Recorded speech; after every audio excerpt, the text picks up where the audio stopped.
welcome to Geeking Out with MellyMel. I'm Melissa. Today I'll be showing you the pins that I traded for with other guests at Disney's One Family pin trading event. Honestly, you guys, I got some really cool pin trades, so keep watching.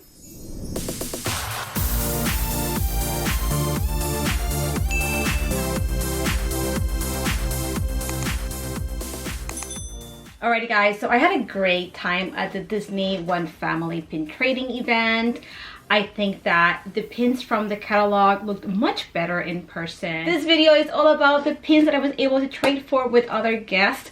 I got some really cool grails, and if you don't know what a grail is, it's just a pin that you've been really wanting to get for a very long time, and it's like at the top of your list, right? So let's get started. Also, just to let you know, I was also able to trade for some really cool Harry Potter pins at this Disney pin trading event, so this was wonderful. So I'm going to start with some of the smaller pins. These are pins that I needed to finish some mystery pin sets, so let's get started with this. First pin we have features Figment. This pin was part of one of the mystery pin sets from the 20th anniversary of pin trading virtual pin event. Here we have the back of the pin. These pins were limited release, and this one does have the logo for the 20th anniversary of pin trading. This next pin I have, Plain Crazy Mickey, is also part of that mystery pin set from the 20th anniversary of pin trading. Now the rest of the pins I am going to show you are not part of a specific mystery pin set that I was trying to complete, but they were just part of perhaps bigger trades, so let me show you. Now this pin right here is an older pin. It's from 2001. Now this pin was part of a bigger trade. The person I traded this for was actually Val from Singer Family Adventures. She traded me this pin and the other two pins that I am about to show you for one Duchess pin that I traded her. Here is the back of the pin. Again, it's an older pin from 2001. Now this pin Val also traded me. It was part of that same pin trade that I was just talking about. She traded me 3 pins for one that I traded her. This pin is actually a newer pin. This is part of the Villains Mystery pin set from the One Family pin trading event. Here this pin features Gaston and LeFou.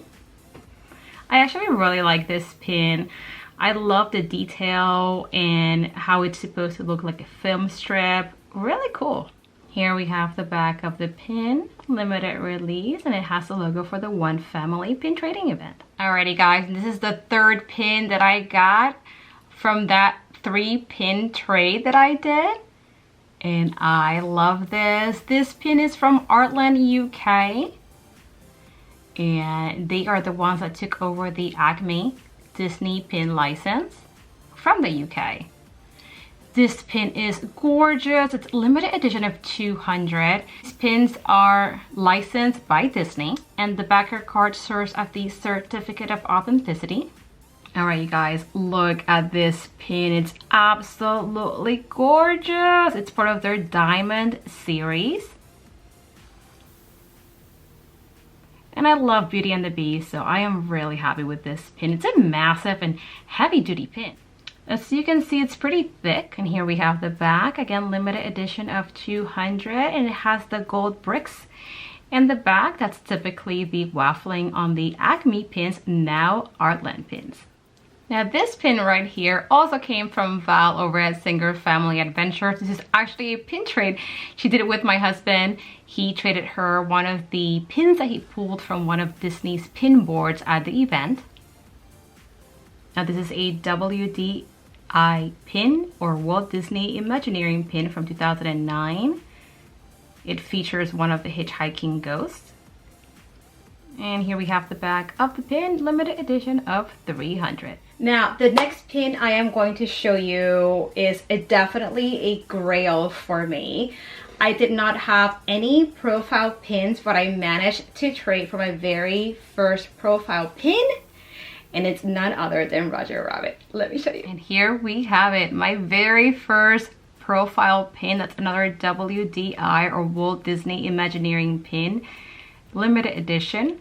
Now the original retail price for this was $18.95, but these profile pins end up being worth a lot more money than that. This profile pin is limited edition of 250. Now the person that traded me this pin was valuing Roger at about $400, so I traded him about $400 worth of pins when I made this trade.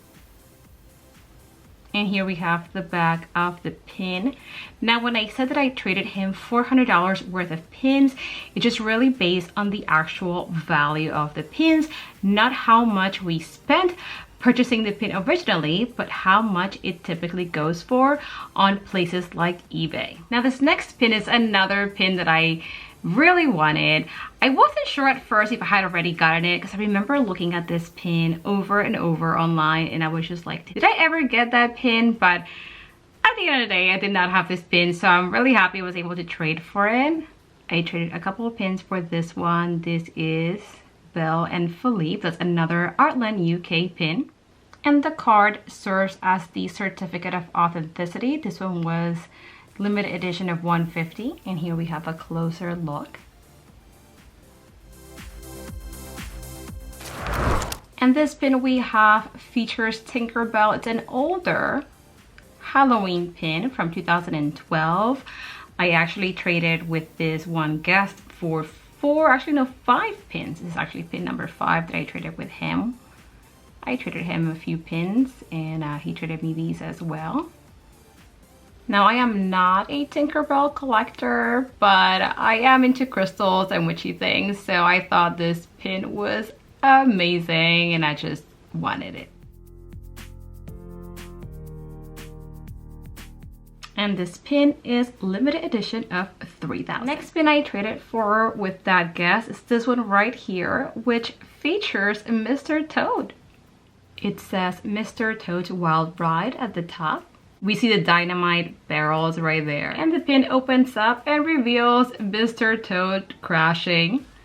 Now, if I am not mistaken, this pin is part of a pin set. It's a 4-pin set.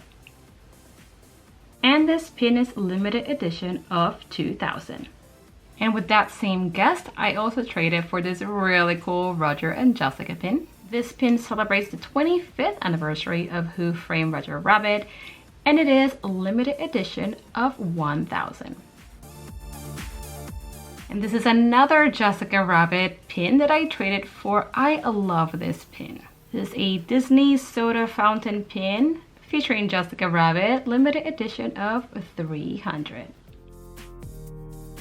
And this is the last Disney pin I traded for at that event. It features Jessica Rabbit also. I love this pin as well. It is so nice. Here's a closer look. Beautiful pin. Look at that stained glass element on this pin. It's from 2009. And it is limited edition of 250. Alright, so now that I showed you all the Disney pins that I traded for with other guests at the One Family Pin Trading event, let me show you these beautiful Harry Potter pins that I traded for. These are fantasy pins, meaning that they are not officially licensed by Warner Brothers or the Wizarding World. These were created by an independent artist, but these pins are beautiful. I traded one official Disney pin for these 3 pins all together. Let me show you. First pin we have features the Sorting Hat. It's a nice size pin too. And here's the back of the pin. It looks like this fantasy pin was limited edition of 75. Next pin we have is this absolutely gorgeous Honeydukes inspired pin. It's actually 2 pins in one. This one is by Ali Palmer Art. As you can see, the pin comes apart. And here we have this other pin, also by Ali Palmer Art. This pin also comes apart and it looks like this one has more of a Yule Ball inspiration. And that's it, you guys. That was my pin trading haul from the One Family Pin Trading event. Mostly Disney pins, a few Harry Potter pins. Let me know in the comments down below what you thought about this pin trading haul. Which pin was your favorite? Let me know when was the last time you pin traded. And as usual, if you love the things that I talk about, definitely subscribe, comment, like, and hit that notification bell so that you can keep winking out with me. Bye!